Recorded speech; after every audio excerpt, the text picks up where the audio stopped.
दोस्तों, एक कंपनी जो सिर्फ थंपिंग इंजन्स के लिए जानी जाती है, जिसका एग्जॉस्ट साउंड लोगों के दिल में बसता है, और आज उस कंपनी ने एक इलेक्ट्रिक मोटर बाइक बना दी है और नाम दिया है फ्लाइंग फ्ली C6। अब सवाल दोस्तों ये आता है कि क्या रॉयल एनफील्ड ने ये कोई रेवोल्यूशन किया है या फिर ये ईवी स्पेस में सिर्फ एक PR स्टंट है। तो आज की इस वीडियो में हम करने वाले हैं पूरा ऑटो स्पीड, डिजाइन से लेकर स्पेक्स तक, हिस्ट्री से लेकर कंपटीशन तक, और सबसे इंपॉर्टेंट क्या ये bike actually value for money है भी है। तो चलिए वीडियो को शुरू करते हैं। मैं हूं सौरभ और आप देख रहे हैं ऑल अबाउट ईवी। तो सबसे पहले दोस्तों हिस्ट्री को जान लेते हैं, क्योंकि ये जो स्टोरी है सिर्फ एक बाइक की स्टोरी नहीं है, ये स्टोरी है एक लेगेसी। साल था दोस्तों 1942। वर्ल्ड वॉर 2 का माहौल था। ब्रिटिश आर्मी को एक ऐसी मोटर बाइक चाहिए थी जो कि पैराशूट से वो लोग आराम से ड्रॉप करा सके और ड्रॉप करने के बाद वो आराम से चल भी सके। तब रॉयल एनफील्ड ने एक 125cc की हल्की फुल्की मशीन बनाई जिसका नाम दिया WD-RE। वेट इतना कम था कि लैंकेस्टर और हैलिफैक्स बॉम्बर से इजीली ड्रॉप किया जा सकता, और एक स्पेशली डिजाइन प्रोटेक्टिव कैडल में बांधकर ये लोग इसे ड्रॉप करते। अब सोल्जर्स ने इसे प्यार से एक नाम दिया और वो नाम था फ्लाइंग फ्ली। छोटी सी, फुर्तीली और इनडिस्ट्रक्टेबल, और इसी नाम ने आज एक नए अवतार में जन्म लिया है। और यहां से दोस्तों स्टोरी जो है वो और ज्यादा इंटरेस्टिंग हो जाती है। 2020 में आइशर मोटर ने रॉयल एनफील्ड फ्लाइंग फ्ली का ट्रेडमार्क यूरोपियन यूनियन में रजिस्टर करवाया। तब से ही फैंस को पता चल गया था कि कुछ बड़ा आने वाला। फिर आया नवंबर 2024, जिसमें एक्मा मिलन में रॉयल एनफील्ड ने ऑफिशियली लॉन्च किया अपना नया इलेक्ट्रिक सब ब्रांड, जिसका नाम था फ्लाइंग फ्ली, और इसका पहला प्रोडक्ट था C6। और ये सिर्फ दोस्तों एक बाइक नहीं है, ये एक 100 साल पुरानी विरासत का इलेक्ट्रिक अवतार। अब यहाँ एक चीज आती है जो बहुत सारे लोग नहीं जानते, और ये बहुत इंपॉर्टेंट भी है। फ्लाइंग फ्ली C6 अकेले रॉयल एनफील्ड की मेहनत नहीं है, इसके पीछे है एक स्पेनिश मोटरसाइकिल कंपनी जिसका नाम है स्टार्क फ्यूचर, जिसमें रॉयल एनफील्ड ने स्ट्रेटेजिक इन्वेस्टमेंट भी किया हुआ। स्टार्क फ्यूचर ये वो कंपनी है दोस्तों जो बनाती है वाग इलेक्ट्रिक मोटर क्रॉस बाइक, जो दुनिया की best performance electric dirt bike में से एक मानी जाती है। तो टेक्निकली अगर हम बात करें तो फ्लाइंग फ्ली C6 के अंदर जो इलेक्ट्रिक ड्राइव ट्रेन टेक्नोलॉजी है उसमें स्टार्क फ्यूचर का हाथ है, और ये कोलैबोरेशन 2022 के एंड में शुरू हुआ। 200 से ज्यादा इंजीनियर यूके और इंडिया दोनों में इस प्रोजेक्ट पर काम कर रहे हैं। 28 से ज्यादा पेटेंट फाइल हो चुके हैं सिर्फ एक ही प्लेटफॉर्म के लिए। मतलब कि ये कोई जुगाड़ बाइक नहीं है, ये एक सीरियस इंजीनियरिंग है। और इसका एक और प्रूफ है, फ्लाइंग फ्ली के लिए एक डेडिकेटेड क्वालकॉम चिप बनाया गया है जिसमें कस्टम व्हीकल कंट्रोल यूनिट है जो पूरी इलेक्ट्रिक एक्सपीरियंस को कंट्रोल करता है। OTA अपडेट्स भी आएंगे, मतलब कि बाइक लॉन्च होने के बाद OTA अपडेट्स के वजह से और ज्यादा इंप्रूव होती जाएगी। अब आते हैं दोस्तों सबसे कंट्रोवर्शियल टॉपिक पर, जो है इसका डिजाइन। देखो, कम्युनिटी में लोग इसके डिजाइन को मिक्स्ड ओपिनियन की तरफ लेते हैं। हम दोनों साइड्स को कवर करेंगे, वो भी फेयरली। पहले बात करते हैं दोस्तों कि इस बाइक में क्या अच्छा है। नंबर 1, गिर्डर फोक। ये वो सस्पेंशन है जो फोक्ड एल्यूमिनियम का है। ये 1930s की मोटरसाइकिल्स की याद दिलाता है। आजकल के जमाने में कोई भी मैन्युफैक्चरर ऐसे सस्पेंशन डिजाइन नहीं करता। ये आरी का करेज दिखाता है और अलग दिखने की हिम्मत।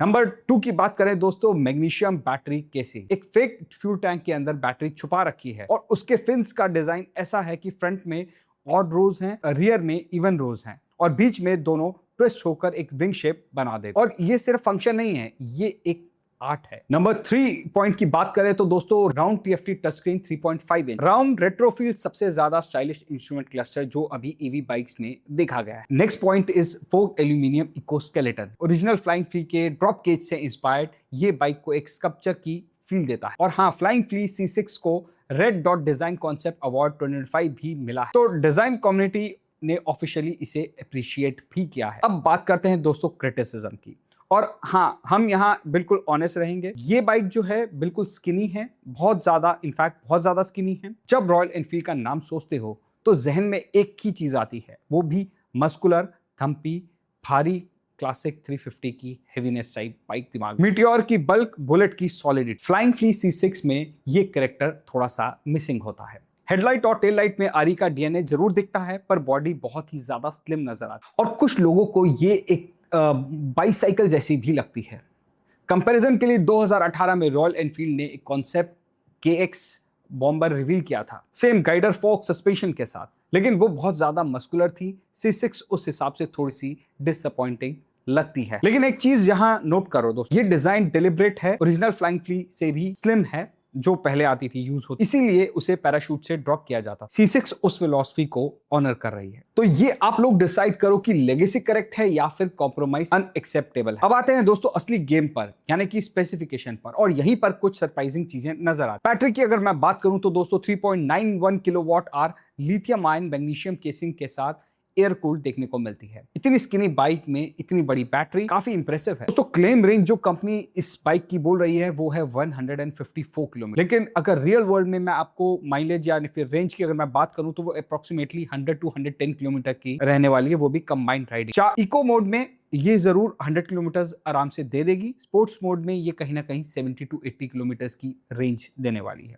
अब मैं अगर चार्जिंग की बात करूं तो 0 टू 100 ये 2 घंटे 16 मिनट में चार्ज होती है, 20 टू 80% सिर्फ 60 मिनट में, और चार्जिंग सपोर्ट करती है दोस्तों 500 वॉट से 2200 वॉट। इसमें ऑनबोर्ड चार्जर है, मतलब कि अलग से अडॉप्टर ब्रिक उठाना नहीं पड़ेगा। अब बात करते हैं दोस्तों मोटर और परफॉर्मेंस की। मोटर की अगर मैं बात करूं उसमें PMSM यानी कि परमानेंट मैग्नेट सिंक्रोनस मोटर लगेगी। मिड ड्राइव सेटअप के साथ आती है, बेल्ट ड्राइव सिस्टम के साथ आपको देखने को मिलता है। और मैं बेल्ट ड्राइव सिस्टम बता दूं कि जिसके अंदर आपको लो मेंटेनेंस और स्मूथ और क्वाइट राइड देखने को मिलती है।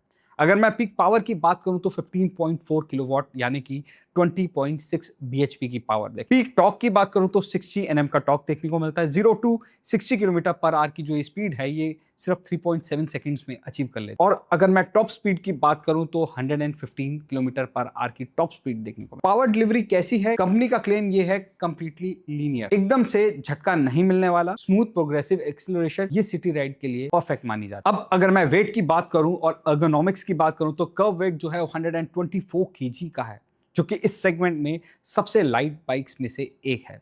साथ में अगर सीट हाइट की बात करूं तो 823 mm का है, ग्राउंड क्लियरेंस 207 mm का, जो कि इंडियन रोड्स के लिए परफेक्ट है।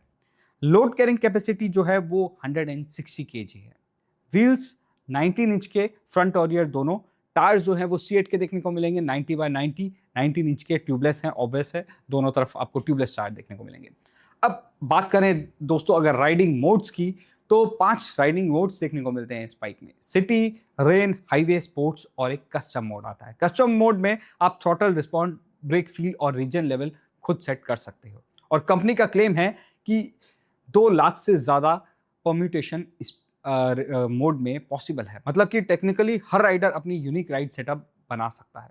Plus by directional crawl mode भी है इसमें, यानी कि टाइट सिटी कॉर्नर्स और ट्रिकी पार्किंग के लिए ये एक बहुत ही बेनिफिशियल हो जाता है। फीचर्स की बात करें दोस्तों तो रॉयल एनफील्ड ने सच में कोई कसर नहीं छोड़ी है। 3.5 इंच की राउंड TFT टच डिस्प्ले देखने को मिलती है। Speed, range, trip data, SOC सब कुछ दिखाती है। और इनफैक्ट गूगल बेस्ड नेविगेशन भी इसमें बिल्ट इन है। SMS call alert, music control, voice assist सब स्मार्टफोन से कनेक्टेड है। और इसमें दोस्तों आता है लीन एंगल सेंसिंग ABS, यानी कि कॉर्नरिंग में भी ब्रेक प्रॉपर्ली काम करती है। और ये फीचर पहले रॉयल एनफील्ड में कभी नहीं देखा गया। इसमें आता है dual channel ABS 3 sensitivity option के साथ, यानी कि switch where rear ABS off roads के लिए बहुत ज्यादा परफेक्ट माना जाता है। ट्रैक्शन कंट्रोल आता है दोस्तों 3 लेवल्स पर, lean angle sensing, remote lock unlock, hill hold, USB Type-C charging, wireless phone charger with domestic 3-pin plug on board, और share my location button with real time tamper alert, incognito mode, off location off आप कर सकते हो, trip over alert remotely, ये सब feature आते हैं दोस्तों। और इनफैक्ट OTA अपडेट्स जैसे मैंने आपको पहले बताया बाइक लॉन्च के बाद भी इंप्रूव होती रहेगी सॉफ्टवेयर के थ्रू। कंपनी जब चाहे इसका रेंज थोड़ा सा और इंप्रूव कर सकती है ऑप्टिमाइजेशन के। और ये फीचर दोस्तों जो इसका प्राइस हालांकि रिवील नहीं हुआ है, लेकिन अगर 2 लाख की बाइक में अगर आपको मिले तो ये वैल्यू प्रोपोजिशन एक बहुत स्ट्रॉन्ग वैल्यू प्रोपोजिशन बन। एक तो नाम है रॉयल एनफील्ड और इतने सारे फीचर्स, वो भी 2 लाख रुपए में। अब बात करते हैं दोस्तों सस्पेंशन और सेफ्टी की। क्या ये बाइक जो है इसका राइड कंफर्टेबल होने वाला है या नहीं? फ्रंट सस्पेंशन में है वही आइकॉनिक गाइडर फोक, जो कि फोक एल्यूमिनियम आर्टिकुलेटिंग मडगार्ड के साथ आता है। और ये डिजाइन दोस्तों यूनिक है, स्टीयरिंग को स्टेबल बनाता है। रियर में आपको देखने को मिलता है कन्वेंशनल मोनोशॉक, जो कि सस्पेंशन ट्रैवल जिसका 100 mm का फ्रंट रहने वाला है और 110 mm का रियर में होने वाला है। ब्रेक्स की अगर मैं बात करूं तो फ्रंट 260 mm की डिस्क ब्रेक मिलने वाली है, रियर में 220 mm की डिस्क देखने को मिलेगी। फ्रंट पिस्टन जो है 28 mm का है, रियर 34 mm का है। इलेक्ट्रॉनिक हैंडबार लॉक भी है इसमें, जो कि एंटी थेफ्ट के लिए काफी काम आता है। सेफ्टी पैकेज की अगर मैं बात करूं दोस्तों, dual channel ABS, lean sensing, traction control, hill hold, remote over alert, ये सब फीचर आपको सेफ्टी में नजर आते हैं।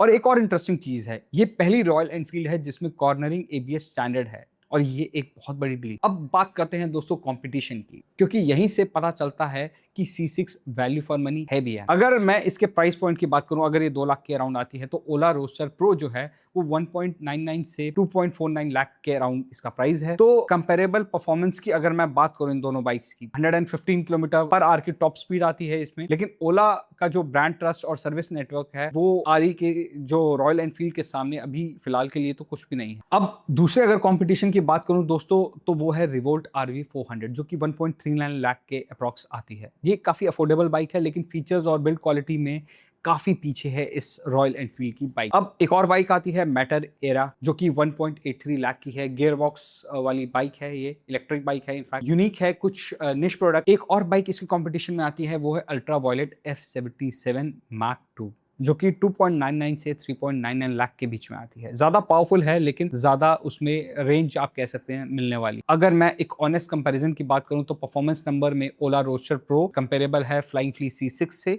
लेकिन रॉयल एनफील्ड जो देता है आपको वो है एक brand equality, nation wide service network जो कि 2000 प्लस इनके सर्विस सेंटर्स हैं, बिल्ड क्वालिटी और प्रीमियम रेट्रो डिजाइन देता है, और ये अभी ओला नहीं दे सकता। फ्लाइंग फ्ली C6 बेशक फास्ट नहीं है, ना ज्यादा रेंज देने वाली है, बट उसके पास कुछ ऐसी चीजें हैं जो मेजर नहीं की जा सकती, और वो है सोल, और आरई बायर्स को वही फैसिनेट कर। तो अब अगर मैं फाइनल वर्डिक्ट की बात करूं, तो दोस्तों अब क्या अच्छा इस बाइक में, एक पहला आता है ब्रांड ट्रस्ट, रॉयल एनफील्ड का नाम ही गारंटी है क्वालिटी और सर्विस। दूसरा आता है फीचर लोडेड पैकेज, यानी कि 2 लाख रुपए में आपको लीन ABS, cornering, traction control, OTA updates, onboard charger. Market में कंपटीशन इस प्राइस पॉइंट पे ये सब कुछ नहीं ऑफर कर रहा। तीसरा आता है 124 kg का वेट जो कि मैनेजेबली बेस्ट है, मतलब बहुत सारे लोग इसे बहुत कंफर्टेबली चला सकते। Fourth one is belt drive जो कि लो मेंटेनेंस, स्मूथ और silent. Fifth is red dot design award 2025 winner. Design polarising हो सकता है, लेकिन रिकॉग्नाइज है। और next is flying flea S6 scrambler, वो भी आ रही है सेम प्लेटफॉर्म। तो इकोसिस्टम जो है आरई का वो ये ग्रो कर रहा है फ्लाइंग फ्ली वाला। अब क्या कंसर्न है, जैसे मैंने बताया, एक डिजाइन पोलराइजिंग है, बहुत लोगों को स्किनी और उन्हें ये आरई बाइक जैसी नहीं लगती, क्योंकि उनका माइंडसेट होता है कि स्ट्रॉन्ग मस्कुलर बाइक होनी चाहिए। वो बिगेस्ट रिस्क हो सकता है इसकी सेल्स के लिए। दूसरा है रियल वर्ल्ड रेंज जो कि 110 किलोमीटर या फिर रियल वर्ल्ड में 100 भी आ जाती है, तो सिटी कम्यूटर्स के लिए ओके है, लेकिन वीकेंड वॉरियर्स के लिए बहुत ज्यादा लिमिटेड। तीसरा आ जाता है दोस्तों फर्स्ट जेन प्रोडक्ट रिस्क। सॉफ्टवेयर बग्स आ सकते हैं, टीथिंग इश्यूज आ सकते हैं, कुछ तो होंगे ही ऑब्वियसली, और अर्ली अडॉप्टर्स को थोड़ा सा पेशेंस रखना होगा, क्योंकि अभी आरई के जो एक्सपर्ट्स हैं, सर्विस सेंटर्स हैं, वो वैसे इलेक्ट्रिक बाइक्स के लिए एक्सपीरियंस नहीं है उनके पास। चौथा हो जाता है चार्जिंग इंफ्रास्ट्रक्चर जो कि बहुत इंपॉर्टेंट फैक्टर है। इंडिया में अभी भी ये लिमिटेड है, और आउटसाइड मेट्रो सिटीज में तो आप भूल ही जाओ। पांचवा है दोस्तों प्राइस कंफर्मेशन अभी नहीं आया है।